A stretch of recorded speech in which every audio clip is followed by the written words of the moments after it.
మీకేంటి నమ్మకం అసలు ఈ ఏరియాలో ఈ ప్రాంతంలో ఇక్కడ ఈ రియల్ ఎస్టేట్ వెంచర్ డెవలప్ అవుతుంది?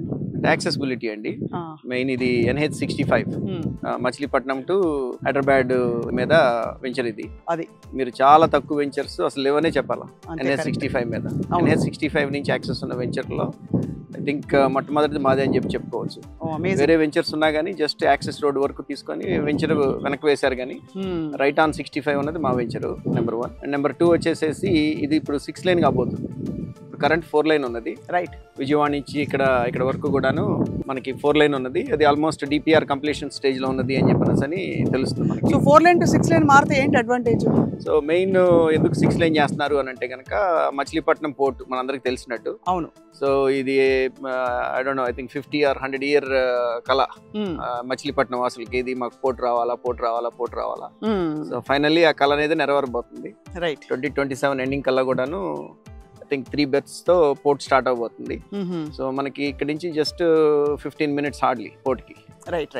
సో ఆ పోర్ట్ వస్తే కనుక అంటే ఆంధ్రప్రదేశ్ కంటే కూడాను తెలంగాణకి చాలా అడ్వాంటేజెస్గా ఉంటుంది. ఎందుకంటే లాజిస్టికల్ పరంగా తీసుకుంటే మీరు ఇప్పుడు తెలంగాణకి వచ్చేదంతా కూడాను చెన్నై నుంచి తీసుకురావాలి మనం. అవును, ఆల్మోస్ట్ 24 hours పడుతుంది మనకి ట్రాన్స్పోర్టేషన్కి. అక్కడంతా లోడింగ్ అయ్యి ఆ లారీలన్నీ మనకు వచ్చేటప్పటికి. సో ఇది అయిపోయింది అనుకోండి, మీకు 5 hours మీకు ఇక్కడ నుంచి డైరెక్ట్ హైదరాబాద్లో మొత్తం మీకు సరుకు డౌన్లోడ్ అయిపోతుంది. అది అంటే అఫ్ కోర్స్ అది చాలా పెద్ద అడ్వాంటేజ్. అంటే NH65 పక్కనే ఉండడం అన్నది. ఇది కాకుండా ఏ ఆపర్చునిటీస్ మీరు ఈ ప్రాంతంలో చూశారు? అంటే 2 ఏళ్ల క్రితం మీరు ఊహించుకుని ఇక్కడ ఒక వెంచర్ వేద్దామని సంకల్పించుకోవడానికి.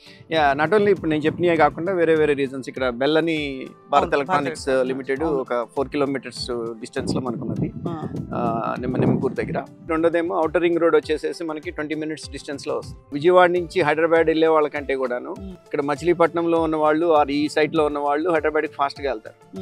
ఎందుకంటే మీకు 20 minutes లో ORR వస్తుంది, outer ring road. Outer ring road నుంచి డైరెక్ట్ మీకు రాజధానికి వెళ్ళాలన్నా లేకపోతే మీరు అటు హైదరాబాద్ వెళ్ళాలి అని అన్నా కానీ యాజ్ అన్ యాక్సెస్ పాయింట్ వైజ్గా మా సైట్ అనేది బెస్ట్ లొకేషన్ అవుతుంది.